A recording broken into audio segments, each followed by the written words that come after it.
Welcome. Your weekly dose, or I guess bi-weekly. Which one's every twice a week? Is that no, it's every 2 weeks. Your 2 times weekly dose of market mastery so that you can make money in any market, in any condition, and make more than what anyone else is making. Because let's be honest, the index strategy is dead and you don't need to be following it because it's garbage. We've been picking the individual winners, we've been crushing it lately. Today is an interesting day. I mean, let's get into it. I'm gonna make sure to, because I've heard some rumblings. People miss the bull and bear spy trades. So, Jesus. So we're gonna get into the bull and bear spy trades, and then we're gonna go through NVIDIA as we were just talking about. Talk about some stocks for summer. I'd say that's a good start. We are looking incredibly bearish in the S&P, so let's just get right into that. I mean, what's your readout of the tape today looking at it? I mean, it feels like people's money are just transitioning. If you see, if you look at the actual heat map of this market, it was actually not as bad as you would think. Looking at the QQQ be down 1.2%. Like it was just essentially NVIDIA and also the hardware names dragging the indices down. And why is that? It's because all those names have been on a nonstop rocket ship up for like past like 8 months. So the size of the companies are getting bigger and bigger. So any kind of movement among the hardware names like the Broadcoms, the Qualcomms, the NVIDIAs, ASMLs, like all these names, like when they go down, they'll take the indices with them because that's a heavy component out of that ETF. But it's a good thing almost because the bear argument has always been there's no breadth in the market. It's all in a few handful of names that's carrying it. Okay, guess what? IWM was up 0.5%. RK was essentially green or flat. QQQ is down 1% due to NVIDIA. The breadth is kind of widening. Like if you see the energy caught a bid today, XLE, KRE caught a bid, which is the regional finances. Like biotech caught a bid, it's up 1.5%. Like the breadth is widening. And I think that is a good thing for the longevity of this rally. So the biggest question is the bubble bursting in the hardware space and specifically NVIDIA? We'll get into that later. Right now, let's talk S&P, the SPY. Yeah. Where right now, this FUD that you're even hearing on, like I saw on FinTwit, this is happening when SPY hasn't even breached their 8-day or 9-day EMA. That just shows the psychology that investors in 2024 are conditioned in now, where they expect just up. There's no like ebbs and flows. Like if you've been around the stock market for quite some time, you know it's not just always blue skies and just going up. Like there's always going to be ups and downs, and it's kind of crazy the FUD that's out there right now on SPY maybe being down 1-2% from all-time highs, and people are just screaming FUD just because NVIDIA is down like 15 to 20% in the past couple of days. So I do want to caution, this is great price action. Like what we saw today, if you're an NVIDIA shareholder, honestly, just look to the left. You probably had a multi-bagger on your hands.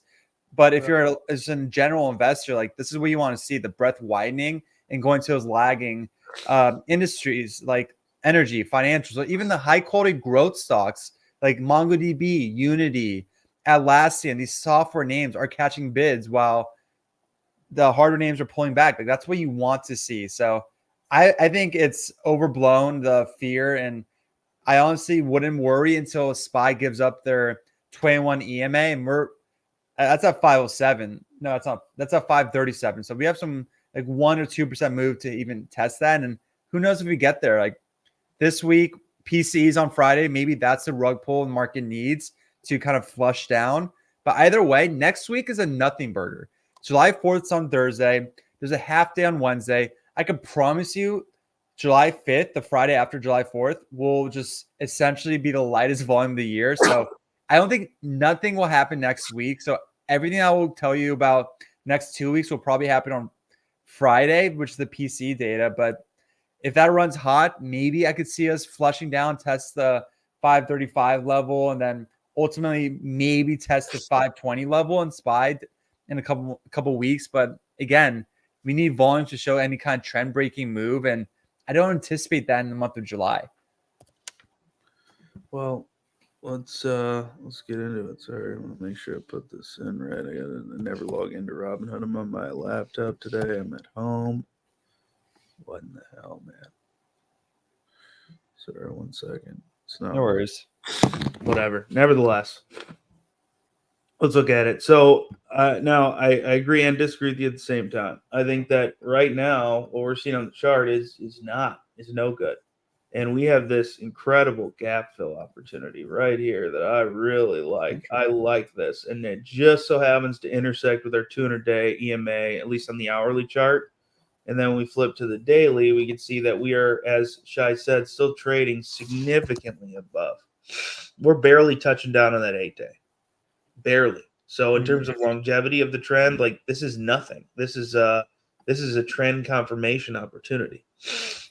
The problem becomes that trend confirmation opportunity turns into new trend. Now, if you look here, even more interestingly enough, on the weekly, so we haven't even shadowed this candle yet. So if you look at how we finished last week on stronger volume, but not great, but still stronger volume, we haven't even broken outside the lines of this candle yet, which means that we haven't even gone below 542, enough for people to be on a weekly, week over week basis concerned. It shouldn't exist. Again, the way you get beat doing this is by having that concern before it's the opportunity to be concerned. Before there's any justification or validation, like, hey, this concern is real, they get you concerned. You take a trade on that concern. Surprise, you lose that trade. You don't want that. I don't want that. Let's not do that. So looking at the weekly chart here, I do think we have a bearish opportunity, but I don't think it has legs. I don't think it will be long term. I think it will be a short term little snap down, and we'll probably pop right back up. Again, we like to operate within the 15 and the 30 minute when we look at these SPY trades. And just for peace of mind, we've done this. I believe we've had 100% trade. I want to say every single week for the last 52 weeks. I'll have to ask Porter to confirm that. At the very least, 95% of those weeks we've had 100% trade to the upside or downside, depending on where the SPY went. But either way, you had that trade data in front of you before the trade occurred, which means you had that opportunity to make money. So let's look at how it's traded on the 30-minute the last couple of days. We date back to the 11th, gap up, huge run, started curling to downside, and here we go. Now we are, I think, going to be bombing to 541 once the CMA rises a little bit. As Shay gave you that level around 542, I think that's where we're going to end up. And I think it's a pretty significant touch point because that is going to give us the indication as to whether the trend continues or it's over. So I do think that right here, right now, our opportunity lies in a nice 4% swing or $4 swing to the downside. I think we can trade that down to the EMA. To be honest, today was an ideal opportunity. When we lost 545, that was a great entry, but we weren't live. We weren't talking then, so we're here now. And as a result, can't pull Robin up on this computer. So, again, we always go 3 weeks out. Let me pull it up on my phone so I can give you that exact data. We always go 3 weeks out, and we want to make sure that in going 3 weeks out, we have the right date selected. I don't like doing Monday expiry. I like Friday expiry. I like being able to read out the week into the expiration. So let me pull this up here. We're going to go SPY. You can do this right along with me. Click trade, trade options, and let's go. Today is what, the 21st or something like that? 24th? Yeah, 24. Let's go third week of July. I do also agree with what Shay said that we're not really going to see much going on. And this is going to be, it should be, in theory, a very boring market. Let's see. I'm looking at this calendar. So if we go into July, the 19th is a Friday. I like it. I love it. Let's do it. So we're looking July 19th. We're going puts. And again, this would be a more than likely intraday trade. We're not talking about swinging anything crazy here. 544 put. Wow, that's priced up. Delta's already run on this one. And we're talking 540, excuse me. So we're out of the money. $4.43. I like the Greeks. IV is pretty low. I'm going to pop this off. Sorry, I had the cutoff on earlier. I had to do a phone call, so I had to pretend I was wearing them guns. Proper business attire. So I like that. So I'm gonna put this in here. I think we're gonna do 540 put. That would be 719 expiration. Intraday trade. That's it. Just outline this for you. This is our downside trade. And I think that this is going to be a pretty viable option. And here's how we're going to look at it for entry. So I think that right up the top here. So when we breach this range right here to the downside, break below 544 and change. We're looking at the SPX, but it's the same thing on the SPY. We break below $544 and you get a confirmation candle on at least the 15-minute, meaning that the candle broke below this and then another candle opened below it. That's when I would initiate the trade with downside expectation of hitting in the money. But more importantly, if this continues, here's the beauty of why this trade makes sense. If we get that confirmation, right, and we bump our heads again right here, and then we start coming down, and we hit the bottom of this channel right here to about 540, I think there's going to be a little pickup. And if we don't rebound quickly with a V-shaped recovery on the intraday, I think we're going to 535. I think we're going to close that gap out, which means this contract will run, and this will be a very profitable trade. So that's kind of my thoughts going into this. I don't know, Shay, what do you think about that? I mean, I think that's how the price action will likely play out if it does occur that way. Well, tomorrow we have consumer confidence data, so that could be the catalyst to give our flush at open. Personally, I think the days are like for this trade to happen. It would have to be this week because I called out next week. Nothing will happen. Essentially, we have 2 days of trading. So for it to happen, you have like 3 days remaining. I think I would cut. I wouldn't hold this option after this week. Intraday. Yeah, intraday. So I could see the gap down based on consumer confidence data, which it's been pretty bad recently. So I would assume it's going to continue being bad. There isn't that much buying appetite for the hardware names, the semi names. So like I could see the semis taking indices down, like maybe we're down 0.4% pre-market, ugly open first 15, 20 minutes, but getting bought up. And that first 20 minutes, I think that's where you can see that intraday gap down towards that key level. But again, I anticipate a V-shaped recovery being bought up just because that's the behavior we've been in until we break some key technicals. So I do think this is also interesting because we might get some volatility spike this week where I think the VIX is still really cheap, and I think it should be a little like a 15 handle at least, and right now it's not that. So maybe alone the IV alone will give you a 15% bump, even if the market doesn't move due to that fear of people buying SPY puts 1 or 2 months out, and that's what the VIX is essentially calculated on. Yeah, and to validate what Shai's talking about here, look at these quick V-shaped bump back up, right? And then if you go trend from May till now, same thing, rounded over V-shape, then we gapped up. We can see the exact same thing we saw right here. Hard sell down, which that's our trade we're talking about. That's our intraday put, right? Nice high escalation trade, should make a lot of money. And then we bounce. And I think that's the opportunity to then go long with the tight stop in place. But I will also call attention to, we're on the hourly here because I like to get a good volume readout on the hourly just to see were there any big moments that happen. And you could see on Friday, huge on the sell side, 2.63 billion. Same thing on March 15th, 2.75 billion. Now, the buying to counter that was last day of May, 2 billion, still $500 million short. So, or $500 million shares short, so even more than that. So, on the whole, I'd say that sell side is in control. Like I'd say we're in supply more than we're in demand. You know what I'm saying? And I think that even though this market's going to be boring and nonsensical, I do think that there's more opportunity for downside than upside right now for people in the market looking to really push the needle a certain direction. I mean, yeah, let's just say you own this S&P and QQQ. Like, why would you bet even more on top of the gains you've gone in 6 months ahead of major catalysts like the election? And right. it's just like doesn't make sense. You just don't do that. So like I could see the risk being more downside than upside, but I do think that floor is very high on the downside. I really don't envision us breaking 520 ahead of the election. I mean, I had before the end of summer. Like I really don't see that. Typically, light volume is trend continuation, which what does that mean? If there's no volume in the market, whatever the trend's been like the past 8 months, that's going to most likely continue. And the trend has been up to the right. So like whatever big gap down move, like I'm gonna be buying. Like I did some trades today. That's some catalyst trades, and I'm going to do more even after the SPY gaps down tomorrow on the winners that have been keep winning. And there's major catalysts this week that actually, like the Micron is reporting on Wednesday. That's a major catalyst, and I think they're gonna kill it in their earnings. So like I bought some comments today. They held a 21 EMA. So like let's look at that one. I like that. But just so we can move on, I agree with them. 521 and change, 522.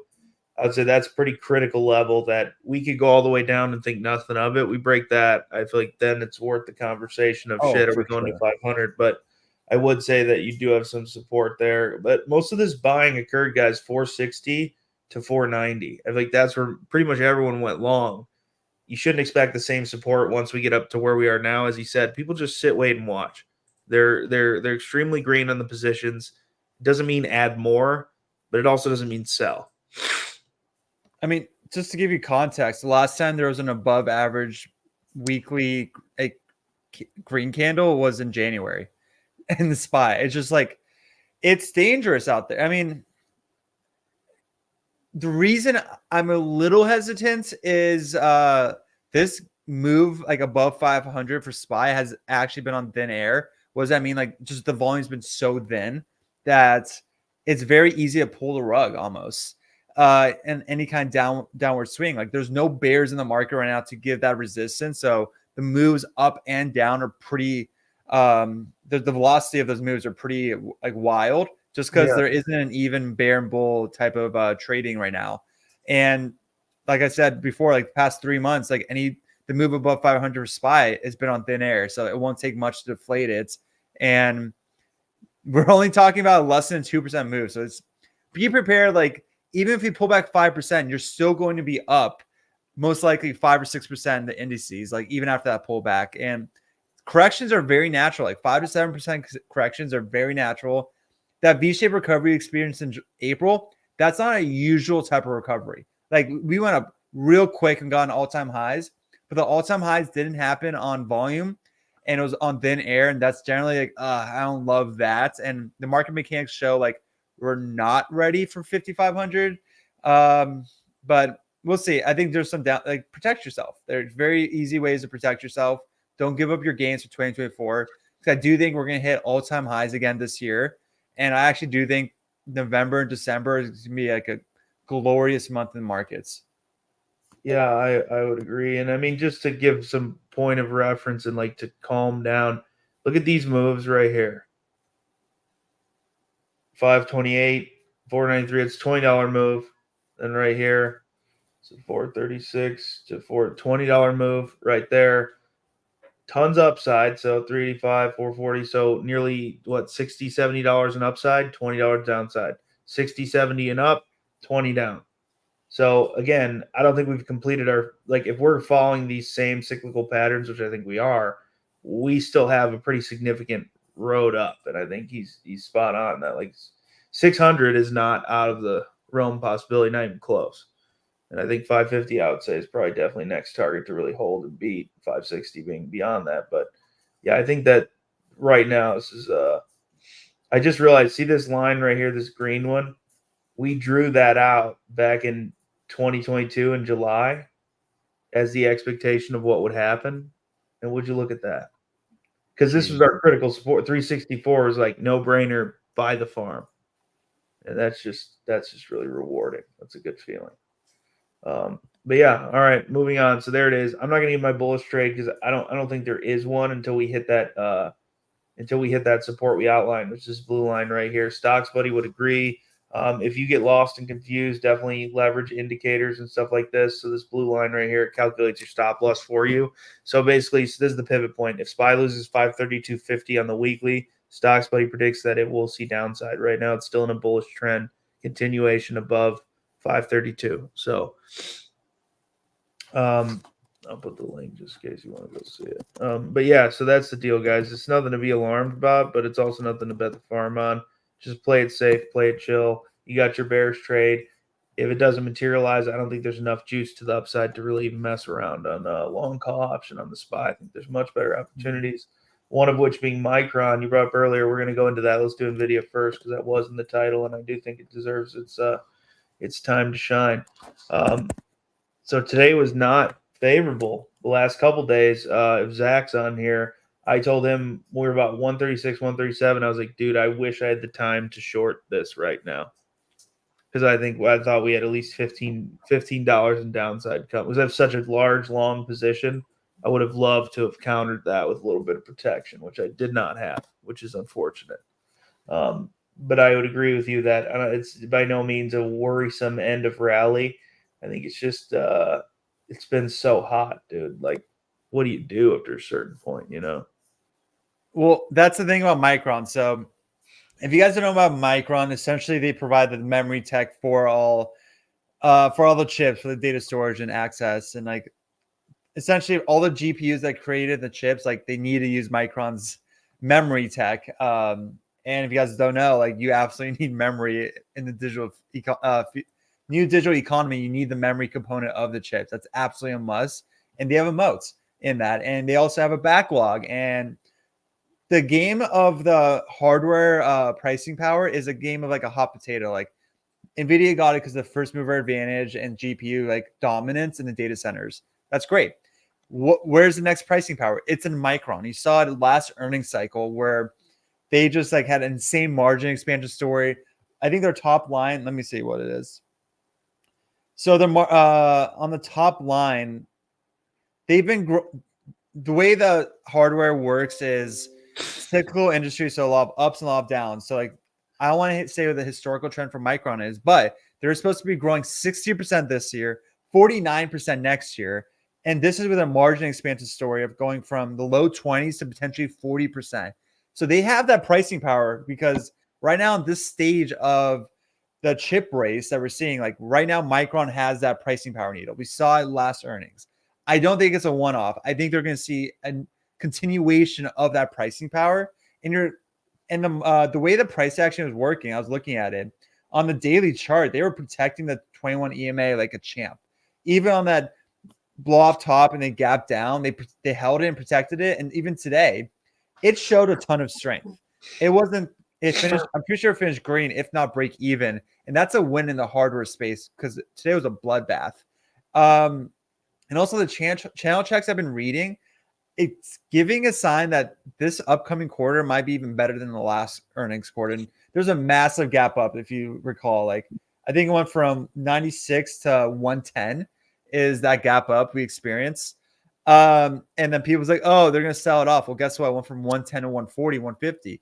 That's just how these hardware names run. Like once you have that pricing power or that pricing power needle, like you own it and nobody knows when it's going to go away. But once you are on top and you own that pricing power, it's going to be glorious to own that kind of name. I think we're going to see a continuance of that. I'm not saying it's going to be a long-term investment for me, but that's why I'm doing a trade where it protected 21 EMA. They're reporting their earnings on Wednesday.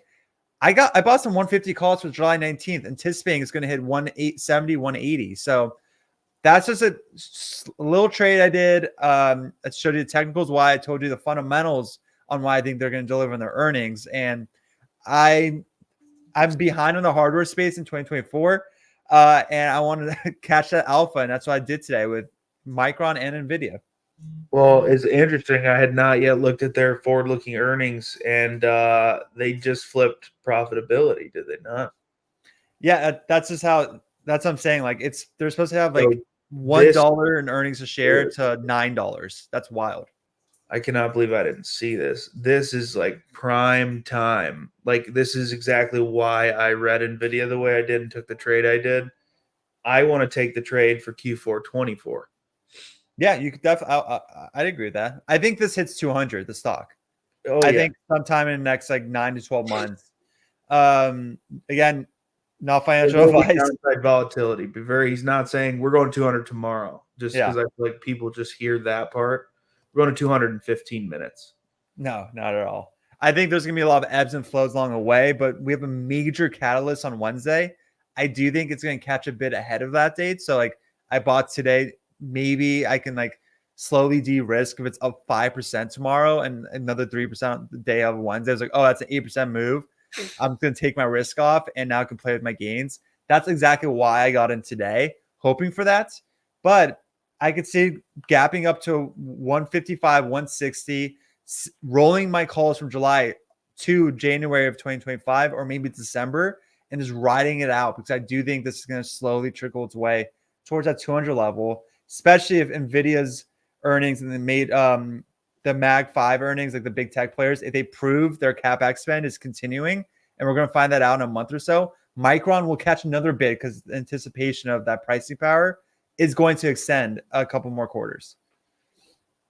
This is interesting, dude. No. Ooh. Ooh. I feel like I was just missing. I was just sleeping on this. How did I not see this? I did not know I did not know that earnings looked that quality. That's like your rule of 40. This is like my version of that. Like anytime I see profitability flip with this kind of expectation, and I have at least 3 quarters to get there, that's where I've generated the majority of my like long-term, like the options leaps that have gone 10x, like the Palantirs, the route, all of those that have gone 700 to 1,000%. This one is this one's prime time. And if you look at I'm looking at the options chain right now, here's the expectation that even March 2025, it's priced to a $54 move to the upside. Wow. Which sucks because there's not really any like arbitrage opportunity there. Like you're paying for a little more than you're getting when it comes to the options chain, and something to be mindfully aware of for all of you that maybe don't have the experience with the options. When I'm late to this move. I'm late to this party right here that we're talking about right now. That being said, that upside is more than likely priced in to where as long as you get the move, you'll get a fair shake, but you're not going to get the same kind of juice that you'd get otherwise. You want 5x it.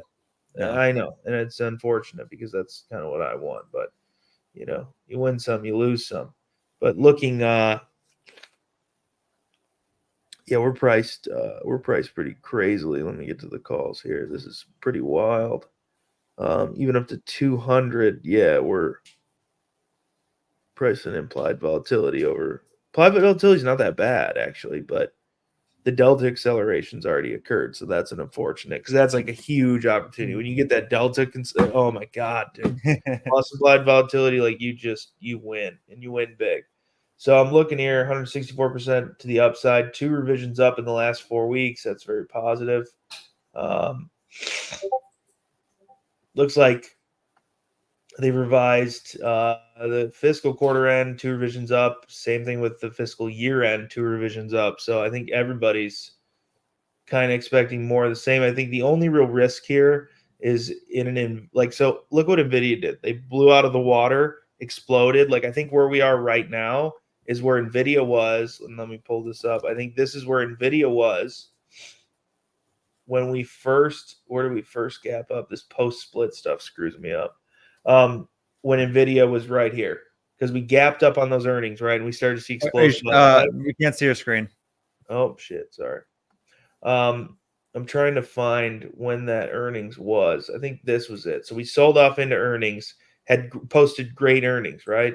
Exploded to the upside. I mean, 50% move, right? And then coming up on expectation of these earnings, right? Which were, May of 24. If they didn't absolutely crush, we weren't going to see more upside, right? There's a reason that NVIDIA kept going. It's because they then, for a second consecutive earnings, just demolished expectation. So I think for Micron, I think it's the potential that we're right here.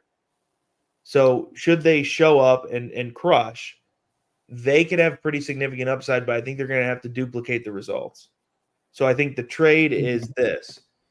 There's a nice 1 to 2 month trade here, but rolling into next earnings is where it gets dangerous because if they can't demonstrate consistency in terms of explosive growth, which is a pretty unrealistic expectation, I don't think they're going to get the same love that NVIDIA got. Yeah, I mean, you're not wrong. NVIDIA has 70% gross margin, so there's the business model when they scale and like they have that pricing power. Like it's 9-day difference on earnings because Micron has a 25 to 40% gross margin. That's literally for every dollar NVIDIA gets $7, but Micron only gets $4 at best. So like that just shows like it does have to really hit a home run for it to continue, and that's what I'm banking on. Is that not just a home run? I think it's gonna be better than the previous earnings. So it's a high bar to set. The channel checks I've been reading are just wildly bullish, and they're like from good sell side firms. So I'm like, okay, so I loving the trend, and I get the break that down. Sell side versus buy side. I'm trying to do a way where I wouldn't get in trouble because there's a lot of it's a polarizing question you just asked me, first of all. No, I'm saying like just to explain what they are, because like you hear sell side firm, it's like what? So if you guys don't know, let me pull up the best sell side firms out there. So my favorite is like Jeffrey. What's your favorite sell side before I continue? No, I don't have one. All right, so okay, buy side essentially is firms that like essentially just I don't know, they purchase securities, where sell side they just like issues they're like more on the so buy side is more of the investment managers, sell side is more of the investment banks. That's like the best way to phrase it, I guess. But the sell side, the investment banks, that's where the real money moves around. So that's why I love their notes, the sell side notes. They become a lot more of catalysts versus like any buy side notes, because really they don't get like it's just sell side notes. Just focus on the sell side notes. So that's why Jeffries is my favorite. But you have to know specifics of like what each sell side firm specializes in, like who's good at what. Like Jeffries is amazing at healthcare. There's Citibank is trash. It's called shitty notes. It's what's that? B of A is okay. Yeah, I mean, I won't get into it too much. It's pretty boring, but that's essentially the difference from sell side and buy side. Sell side is just the investment banks. How do you feel about Morgan Stanley? Morgan Stanley's good, actually. They've gone better. Goldman Sachs sucks. Yeah, I don't have a favorite, but I will say, like, I look at Morgan Stanley and I go, okay, I take it seriously. I guess that's a better point. Mm-hmm. And I think it's worth looking at. So I think really for Micron here, I feel like let's be bold with it, dude. Let's just tell it how it is. I mean, are we getting, because now I'm sold on, now I'm getting like real riled up and I'm interested, and I think that there actually is more opportunity here than I anticipated. I also hate playing earnings. Like I rarely play earnings. It's the worst. Gamble. Yeah, it's gambling. This is more of a gamble than an actual trade. But again, like I put $500 down. If I'm right and it hits 155, 160, I'm gonna make $5K. That's essentially how this trade will go. But probably the odds are I'm gonna lose it because, like I said, options? Yeah, I'm doing options. I did 150 calls for July 19th. 150 for July 19th. I've noticed like the past couple of hardware names, like the Broadcoms, the TSMs, like they've gapped up in a big time, like 15% moves on the upside. So again, a 15% move for Micron, that's going to be 165. I'm going to be $15 in the money on my Micron calls. And that's still, I'm going to have a couple weeks to hold on until it expires. And you know how the game goes. We're going to get analyst upgrades after stellar home run earnings. It's going to trend to the right. Nothing will happen in July. The names that will catch a bid in July will be the winners, which is the hardware names, and the big tech names, and also the cyclical trades, which is the crypto trades, or like the Coinbases, the Robinhoods, the Bitcoin. I think crypto is going to rage in July. I think hardware, the semiconductor names, if they deliver this earnings cycle, are going to rage in July as well, because low volume, these names will catch a bid very easily if they prove their worth.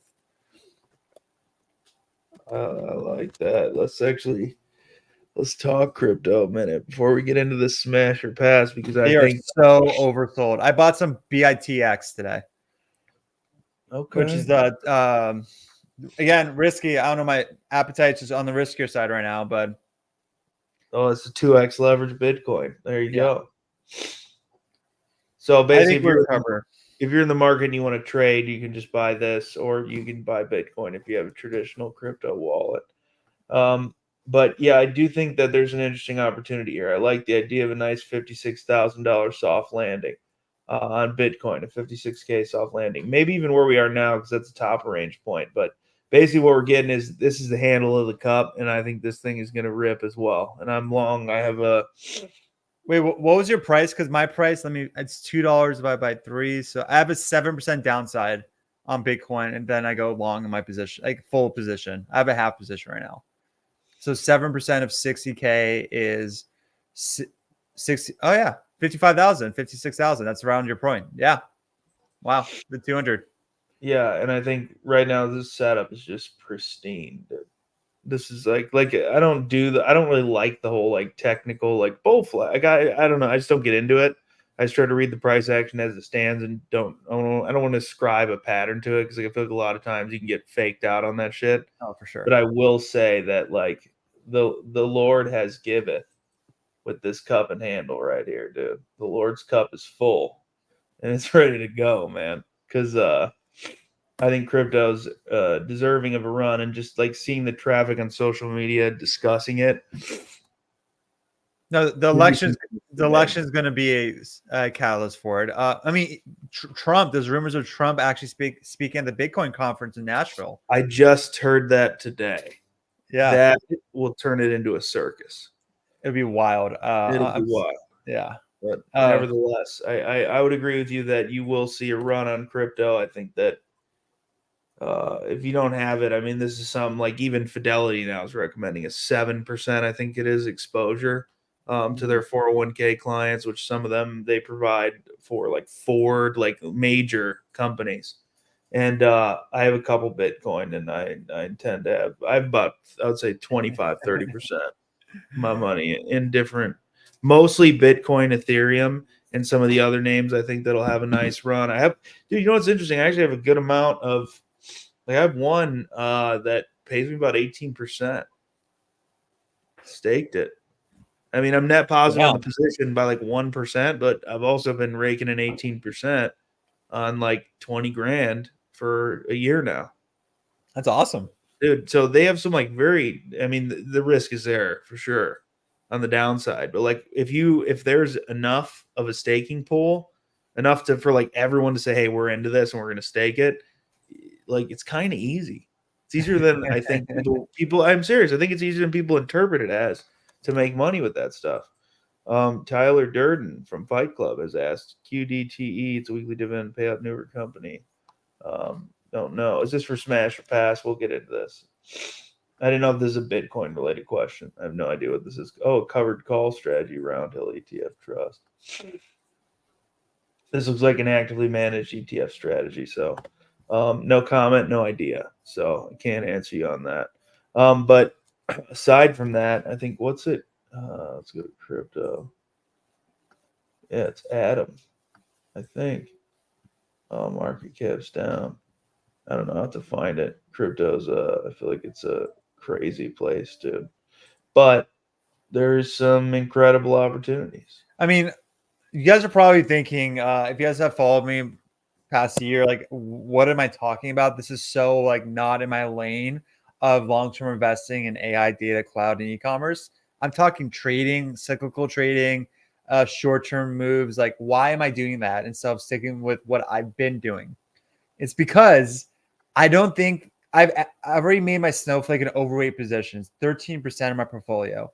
I'm not touching until it hits 110 or until they prove in the upcoming earnings that they're not going to have any more margin deterioration in the near term. Yeah. I already added to MongoDB to a decent sized position. I already added to Unity, Atlassian, all these lagging software names. I already added. So I don't want to over add ahead of their upcoming earnings because that's just like me jumping the gun, not even have ammo on the sidelines to add for any more weakness that the next catalyst can provide. But I want to be able to increase my cash position. So that's why I'm turning my fundamental long-term growth hat on into a technical trading trading hat or short-term cyclical trades. I know that crypto, I have a intuition or not intuition. I see the chart that crypto, I think, is going to rage in July. I want to capture that alpha. I think Mobile I, MBLY is the ticker. I called out that triple bottom. It's a highly short squeeze name. And this is a name that's probably going to go back up to a low 30s. And right now that's a 25-30% move. So I got some calls for August. Same thing for Robinhood. It's also a crypto trade where I think crypto is going to boom. And I think everything they're doing in 2024 is going to continue this upcoming earnings cycle. So I have traded in that. I have these short-term trades and also Micron and NVIDIA. I have these short-term trades. I had a 3% cash position. I utilize all that for these trades in order to hoping to bump that 3% to maybe a 4 to 5% cash position. And that alone gave me an extra 1 to 2% extra cash position that I would have had already if I invested into my favorite software names, because I just don't think software names will catch a bid until the next earnings cycle. Like, we're in fully improvement mode right now in that specific sector. Like, prove that AI is going to be a benefit and not the killer or the final nail in your coffin. Like, that's the type of mentality that our narratives around software, and you can't prove otherwise until they prove in the numbers. And that's for another 2 months. So like, I don't want to have this cash on the sidelines, putting it into software names where I don't think they're going to move. I'd rather utilize it to capture some alpha in that near term. Then once the earnings cycle happens, I can have some dry powder on the sidelines to add to any gap downs in my high conviction names. That's the kind of mentality you kind of need to have to be agile in this market where it's a lot of ebbs and flows, and there's a lot of disconnect between business execution and stock price, but there's only so much you can do. Like Snowflake, I think it's a steal in the 120s in 4 years, but I understand why it's going from $200 to where it is now, because of the near-term short-sightedness of investors, and I can't do anything to change that. So I'm listening to stock action, the price action, and not going to force my hand on it. I'm just going to look elsewhere in the near term to get more resources or dry powder to add to Snowflake if it goes to 110, like I think it's going to, probably the way the chart's looking. Dude, I agree with you, man. I think that right now is a very interesting time, and I think it is essential to support the check. My guy here, I think like the best people that do this, and so I try to break my strategy in 4 components. Is like there's different times to be more active in different areas, right? You work on your life. Matthew McConaughey actually has a great like TED Talk situation on this. He calls them his buckets, right? That there are certain buckets he puts, a little bit into, and certain that he doesn't sometimes. And like sometimes the family bucket gets a little bit extra love. Sometimes the work bucket gets a little extra love. I think the same thing is true here, that you need to have a certain kind of an active bucket. That's like, I do need to be more agile. I need to be more short-term. I need to be more short-sighted with this core chunk of money. Well, I just let the other stuff marinate, let the meat cook, you know what I mean? Let it simmer, get the juice. I don't need to pay attention to it. I don't need to constantly fix, manage, and control it. And I think most traders get wrapped up in that whole drama of like, I need to be like doing something at all times. And it's like true, but you need to look in the right places when you think you need to be doing the doing, I think. And that's what I'm hearing from you. No, you nailed it. Because first off, I learned from you can't be hard-headed in this game. I could be right in the long term, but like my biggest mistake in 2024 was front running the second leg of this new digital economy, which is the application layer, the software names. Knowing that was going to happen, I was like, I don't care when, I'm just going to get in, knowing that second stage is going to happen. Once it happens, it's going to be a stupid amount of returns. Yeah. But because I thought so far ahead, I missed out on the hardware move. I was like, all right, the hardware move happened in 2023. It's probably going to continue in the near term, but I rather just focus on the long term of software applications. But I missed out on an insane 6-month move in the hardware space. I realized that was my biggest mistake. Every quarter, I do a look back on my moves, my positions. That was June. I'm doing it right now for Q2. Like, that was my biggest mistake. I'm not going to make that mistake in Q3. So now I'm adjusting without selling my positions, but I'm just reallocating my soldiers towards like whatever is winning right now and capitalizing on that. Front. I like that. So with that said, perfect transition. Let's take a look at where the good people are looking to allocate their soldiers. Airbnb. So I get this question a lot for Airbnb. Again, I think 145 is the best place for an entry in that range. Look at that chart. It's exceptional. This is an incredible opportunity. Like, just so you guys know, if you've been in the Discord, you got this at 110. That breakout and then that touchback to support was our buy. Sell side at 173. We fell just short of it at 170. But you are connecting here, 200-day EMA on the daily. Let's look at the monthly here.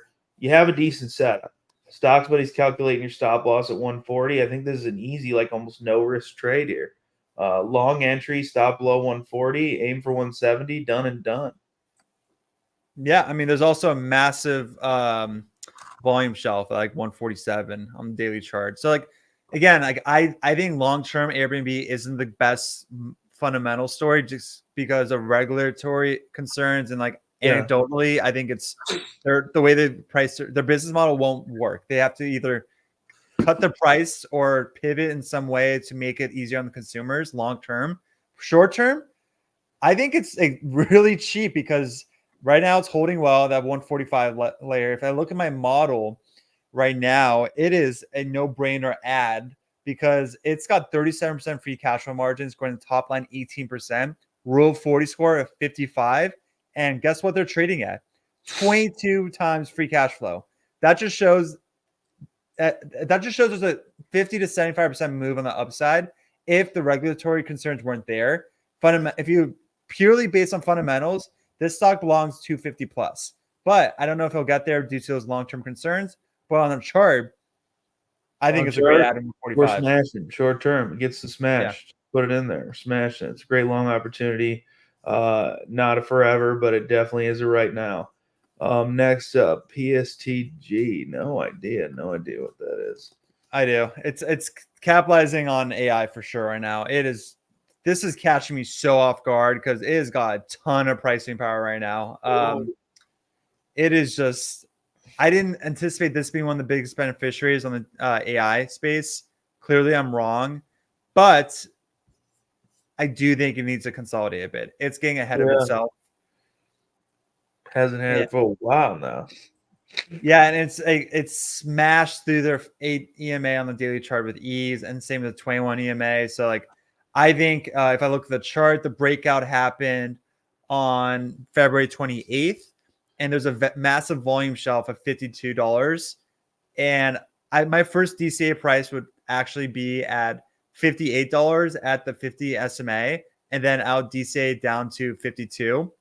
But look at the 200-day. It's at $45. That's a wide delta for a name for Pure Storage, trading at $62 right now. Oh shit! All right, so get a little consolidation. I'm saying for me personally, it'd be a pass right now. It's better. Yeah, me too. Talk about it. Pass for now, save for later. There you go. Keep it moving. UEIC, no idea. Some of these tickers, it's interesting. It's like stuff I've never looked at ever before, or heard of. Never heard of it either. Universal Electronics. Oof. What is that? So they had a clear breakout. What date was it? Yeah, this is turning over. Yeah. Look at that. There's your monthly. So they've been open since 1994. Interesting. This is an opportunity. Double bottom. Come get them. Look at that. $7. Look at that. Interesting. They survived the dot-com bubble. And now you're getting that curl.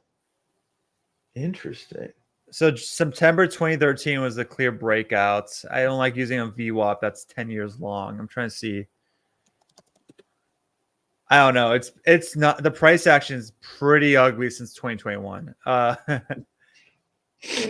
So without knowing much about it, PE of 13. Listen, there's a massive volume shelf of the monthly chart at this range. So like I'd almost say pass with the triple bottom, and the volume shelf's right there. Where is the 200? The 200, is that right? They're riding it on the daily. No, this is a smash. Just looking at the chart, this is a no-brainer smash, actually. With huge gap opportunity at $22. I don't know what the short squeeze is on this name, but if there is, geez. Short. Wow, float's only 12 million. Short float only 0.9%. Yeah. Low I mean, flow. it's a low flow. Essentially, it's the same thing as a short squeeze, so it can move Yes, really be easily. very careful in doing that. Low Mhm. float, dangerous. So,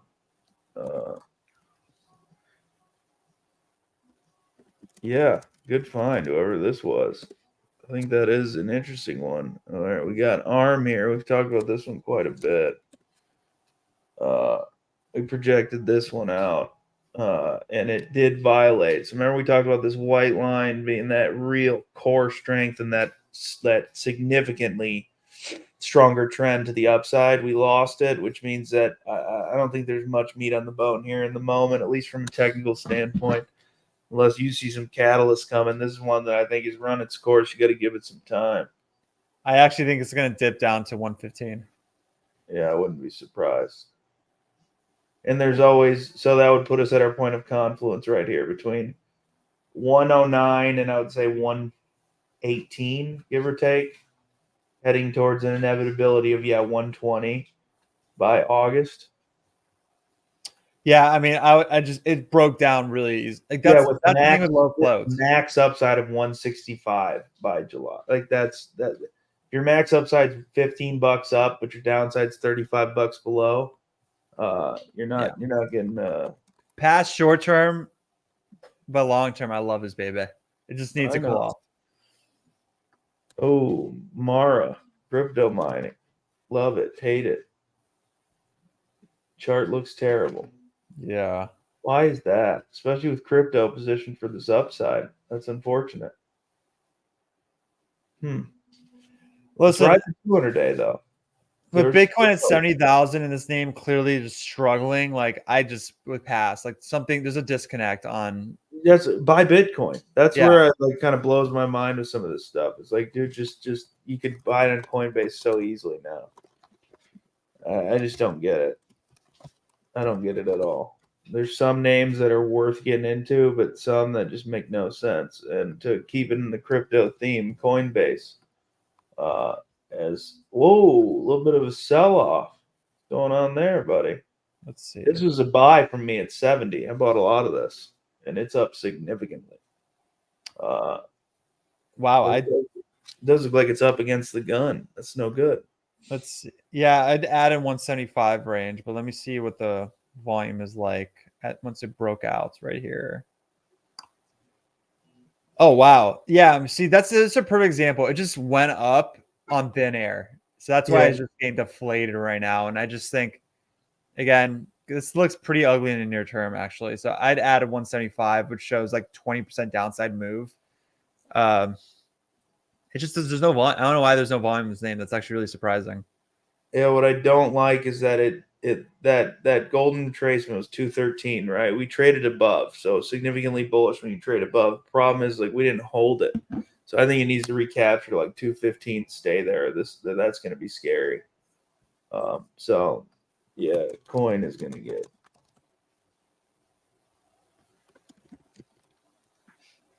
I think we added that was a Bitcoin J at 70. Amazon, interesting one. I've heard a lot of chatter on FinTwit about Amazon setting up for a long-term breakout. If I was in if my edge wasn't in small mid cap, I'd own so much Amazon. I think this is going to be such a big winner. It's going to want 200. I do think this dip opportunity might be the buy you need to get in. I think the Metas, Microsofts, the Apples, Googles, Amazon, they're going to continue winning this year. Right. I think that's not going to go away at all. I think Amazon has the most room out of all those names to run. And I think we're going to see that this earnings cycle. I think they hit their inflection point on a lot of their businesses. And I think they're going to start getting that AI spice that you just saw Apple experience 2 weeks ago. And it's went a monster move for a couple of days on the Apple intelligence. You're going to get something similar in Amazon in the coming weeks, maybe 2 months. And when that happens, it's going to go 215, 220. Agreed. I like this setup right now. We got our trend channel drawn. Remember, this one was a firm buy for us at 120 on that dip to 115. So you should already be in this if you're following along. If you're not, you need to get in the Discord and question your life choices so you can start getting access to this. We're posting all our trades there all the time. That's where you need to be. This was a no-brainer. So this is the trend channel right here. It respected it. It withheld it. 2023, we saw our all-time lows. Credit to Mr. Stocklock Profits. I think he's buying this at 90. I didn't have those kind of steel balls. I waited for the move up, but he did. Clearly worth the hold, doubled his money. We broke and violated this top line resistance right here, which put us in a pretty significant position to build a new range from 150 to pretty much $200 with, I would say, another extension up puts us exactly where Shay is talking here, 215, 220, inevitably pushing this thing $300 over the next couple of years. I mean, it's kind of inevitable at this point. You can't beat them. Can't live without them either. Woo. Unity. We got Zach all riled up by Unity. I already know. It's because if you look on the daily chart, first off, it's still an ugly chart. You can't Right. get uglier. But it was an attempt. Back-to-back days of above average volume, green Right. candles when there's been some weakness and growth. I think this is one of those names that in this transitory, like people are selling the winners and going towards the laggers, high quality. I think Unity is one of those names, and it's catching a bid. Like I think it won't take much for this name to go in the mid-20s. Just one good news catalyst. The FUD can't get any worse for Unity, so it won't take much, and it needs some pricing recovery for sure. But I added 30% last week in the 15 range. I think this is my most speculative position in my portfolio. I'm more than Jumia almost back then because Jumia was so cheap, under $3. Where Unity, it won't take much for it to get to $10 because the cheap can always get cheaper. But back-to-back days of above average volume on weakness in that growth sector, like I love that. So let's see if it catches a bid, but it needs to go. It needs to be above $20 for me to be okay. We have a neutral bottom. Agreed. But I will say, I will say, look at how well it's respected this 200-day on the hourly. When it trades above, it gets love to the upside. And then since January of this year, we have just bumped our head against it nonstop. This is the first real opportunity, I think, to break it here. And if that does happen, I think it's an easy move to 25. I mean, you're looking at $10 a share. You're looking at a pretty significant move, 60, 70%, even in the short term, should this catch a decent bid. So I like it. And this isn't a shitco. That's the crazy thing. We're talking about like a 60% move in weeks, maybe. Like usually that kind of narrative is associated with shit companies. This isn't one. This is a high quality company that was just mismanaged. So like, it's very rare you get those like a combination of like, whoa, that upside's pretty wild, and it's actual real company that has a real future. That's why I added. I was like, ooh, juicy. But again, I'm sticking my neck out in this name. I could look like a schmuck or a genius. We'll find out soon. Let's knock out a couple more before we wrap it up here. NCNO. What the hell is this? NCNO? It's a fintech, and I'm blanking on the region. What's the region called for this one? It is, let me look it up real quick. I guess we're talking technicals. Never mind, doesn't matter. So technically speaking, this actually looks pretty crisp, dude. Weirdly. So this name always has a geopolitical risk associated with it. So I don't think it'll ever really catch that bid or a deserving multiple it actually deserves. But looking at the charts, it is got room. It's recovering that 31 like a champ. There is actually a ton of volume as well in that range.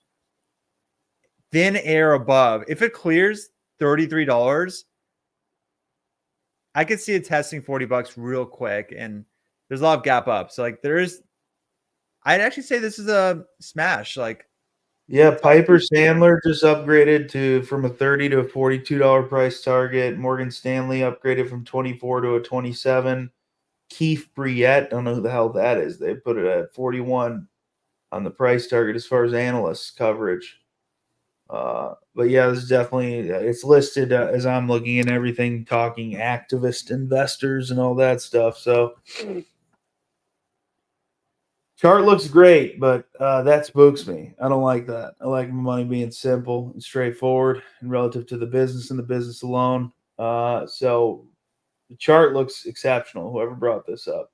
So good on you. But and I think you definitely have easy upside to $40, but I would personally pass on this just because of the geopolitical stuff. It's not my bag, man. I guess especially on technicals past the fundamentals. Just be careful with it. And then we'll wrap up. Let's do PENN Gaming. Buyout rumor. The shoulda, coulda, woulda. Dave, what's his nuts? The Portnoy. Yeah. I'd say pass. It didn't break through the $20. It needs to break through 20 in order for you to even get bullish. And today was actually the day for that follow through after like the way it finished last week, and we didn't get that at all. So I think it's not ready. Yeah, I would agree with you. It's a $12.50 is a hell of a time to buy. I mean, you're buying off of 15, 20 years of support and range qualification. I'd say 20 some years. But buyers have been coming in, dude. This is the monthly here, but I would agree with you that it's not quite getting me there.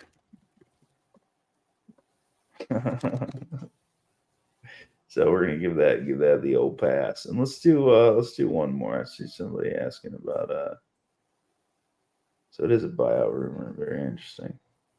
What's the one we didn't do? This one, I think I've heard you talk about this one. Near. The hell do they? Are you talking about BlackRock short duration bond ETF? I don't know anything about this, but I will tell you that this is an interesting thing to look at. 2020 was rough, but this thing never really moves. So you must be talking about something different. Unless you're talking about this. I can't speak to it. I've never even heard of it. He's got one other one, which is CRISPR. So they're catching a bid today, or specifically Intelia is catching a bid on Ally's data that came out this morning. I mean, I don't know. There's something with his name. I think it's because of the interest rates of the 10-year yield, where like there's not genomic names aren't catching a bid. They're getting slammed, dude, because they're all based on a what if, and no one wants to loan money on a what if in a scary economy. But long term, like I really do think if this does become a reality, there's some. It's the solution to life. I mean, it's a solution to aging. It's a solution to it's everything. People would spend millions of dollars if they can guarantee their child won't be born sick. Their pricing power in this technology is wild. That's why I have a 2% position in genomic names in my total net worth, because although it's far-fetched, if that does become a reality, holy shit, these $2 or $3 billion companies are going to turn into mega caps. It's a Hail Mary. I have the same thing. I have a little bit of money deployed just as I mean, some of them are down, I think 60%, 70%. It's like madness, but some you just sit on and wait, because if it does hit, it's 100x. No, exactly. So what I tell people on genomic names, don't buy until the first rate guy. Yeah. Agreed, man. I think we got through them all, dude. We crushed it today. We're maximally efficient. So there it is. Ladies and gentlemen, boys and germs, there it is. You got your SPY trade, you got your major coverage of the tech names, you got some new ones to look at, you got some analysis on Unity and some of these other names that we both seem to enjoy right now. We will be back Friday, and we will be going into some of these names in depth, and that is a limited time offer. So make sure you catch these Friday streams while they're open and available to everybody, because they will not be forever. So if you're not in yet, join the Discord. Make sure you reserve your seat, get your access, so that you are not left behind in the dust, man. This market will make a fool of you, and you do not want that to happen when it comes to your money. So love y'all. Stay blessed now. Bye-bye. Peace.